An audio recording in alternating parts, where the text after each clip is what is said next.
Changed from glory into glory. Great line, but what does it mean? Hello, I'm Stuart Baskin, pastor of First Presbyterian Church of Tyler, Texas, and this is your daily devotional for Thursday, April 10th, 2025. The wonderful Charles Wesley hymn, Love Divine, All Loves Excelling, contains this curious line, changed from glory into glory.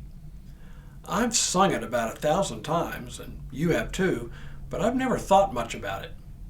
But if you do stop and think about it, it's really a strange line. If we already have glory, why do we need to change? Today's reading from 2 Corinthians gives us the answer. But first, a little background. The word glory has an important history in its use in the Bible. Ask the average person on the street what it means, and they'll tell you it means something like honor, some kind of praise we give to someone for achieving something great. But in the Old Testament, it is all that and more. When it is applied to God, it sometimes refers to the physical manifestation of God's majesty. The biblical passages where we see this sense of the word most clearly are in Exodus, where God's glory, for example, appears in the cloud that follows the Israelites, and in the presence of God on Mount Sinai, where God's presence was covered by a cloud and the glory appeared like a devouring fire on the mountain. This is what Paul has in mind when he contrasts the law as given to Moses and the gospel given in Christ. Recall that when Moses went up on the mountain, he saw God's glory face to face, and when he came down the mountain, his own face shone as if it lit up. His face reflected the glory of God that he had seen on Mount Sinai.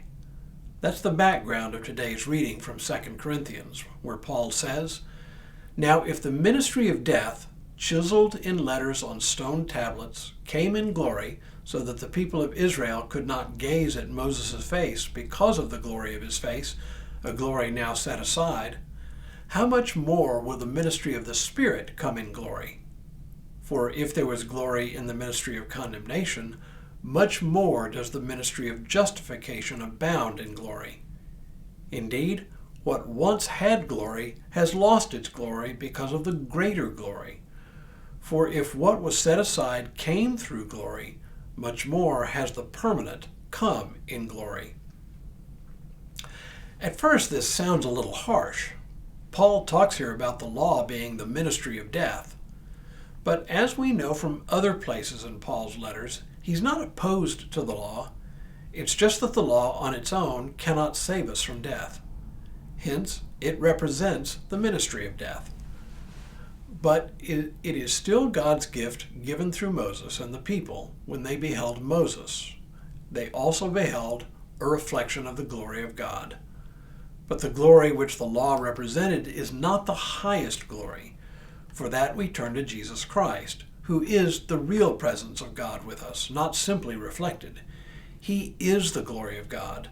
And because, like Moses, we have beheld him face to face, that glory shines in our faces too. So Paul can say, "And all of us with unveiled faces, seeing the glory of the Lord as though reflected in a mirror, are being transformed into the same image from one degree of glory to another. For this comes from the Lord, the Spirit." Paul's point here is relatively straightforward. In the law of Moses and in the face of Moses, we have beheld a reflection of God's glory, but only a reflection. Now in Jesus Christ, we have seen God's face and God's glory face to face. And because we now reflect that glory, Paul can say that we can go from one degree of glory to another. Or, in the beautiful lyrics of Charles Wesley, we have changed from glory into glory. It's a wonderful mental image and one worth pondering.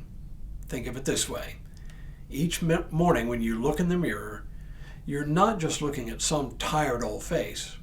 You're also seeing the glory of God reflected in you. Sort of makes you reconsider, doesn't it?